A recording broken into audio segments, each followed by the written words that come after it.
मैं आपके सामने फिर से पंकज सर AVP कोचिंग में आपका स्वागत करते हैं। हम आपको आज बताएंगे विलोपन विधि, प्रतिस्थापन विधि और बंचूरण विधि। तो सबसे पहले हम बताएंगे विलोपन विधि, ठीक है। तो देखो हमारे पास ये समीकरण दे रखे हैं, समीकरण 1 और समीकरण 2। तो सबसे पहले इनको क्या करेंगे, हम हल करेंगे, ठीक है। तो देखो ये क्या है 3 और ये क्या है 4, तो इनका एलसीएम ले लेंगे, इनका एलसीएम ले लेंगे। 3 और 4 का एलसीएम होता है 12, यहाँ भी 12 से गुणा कर लेंगे और यहाँ भी 12 से गुणा और यहाँ भी 12 से गुणा। अब 3 से काटेंगे से 3 चौक 12, 4 तिया 12। अब ये हो गया। अब देखो इसमें 6 और 8 का एलसीएम लेंगे। 6 और 8 का एलसीएम हम कितना ले सकते हैं, 24 ले सकते हैं। 24 में इससे गुणा, 24 में इससे गुणा और 24 में इससे गुणा। अब देखो 6 चौक 24, 8 तिया 24, ये हो गया। अब देखो 4 का हम एक्स में देंगे तो कितना आ जाएगा, 4x प्लस है तो यहाँ पर प्लस लगा देंगे। y का अगर 3 में लेंगे तो कितना 3y और बराबर 12 चौक कितने होंगे 48। ये समीकरण 1 बन गया हमारे पास, ठीक है। अब 4 पंजे कितने होंगे 20x माइनस 3 का इसमें देंगे तो कितना हो जाएगा 3y। अब 24 चौक कितने होंगे 96 बराबर समीकरण 2। अब देखो ये क्या है हमारे पास, ये 4x प्लस 3y बराबर 48, 20x माइनस 3y बराबर 96, ठीक है।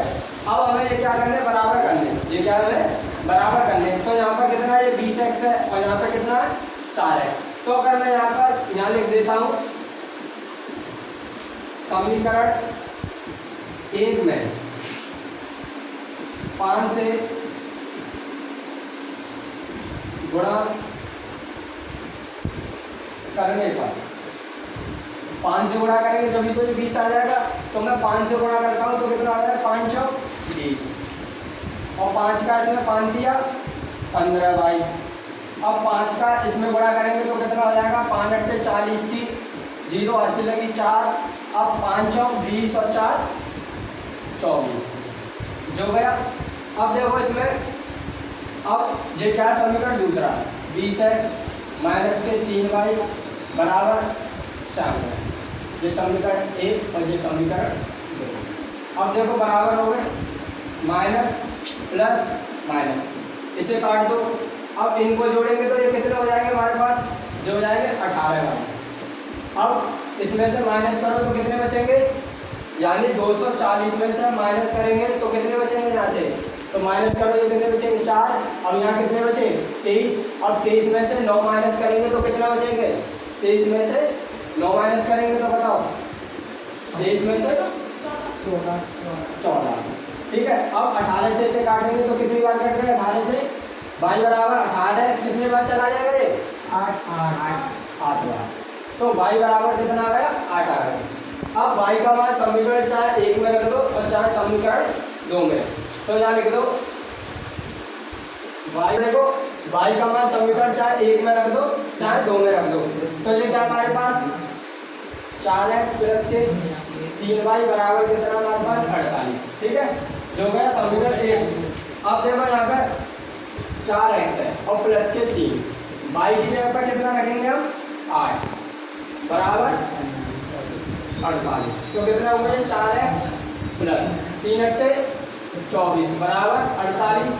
अब जो प्लस है उधर के माइनस में चला जाएगा, तो 48 प्लस है इधर के माइनस 24, तो ये कितना 4x बराबर, ये कितने बचेंगे यहाँ से 24, 4 6 24, तो x बराबर कितना आ गया 6 आ गया। तो y बराबर कितना आया हमारे पास 8 और x बराबर कितना आया 6।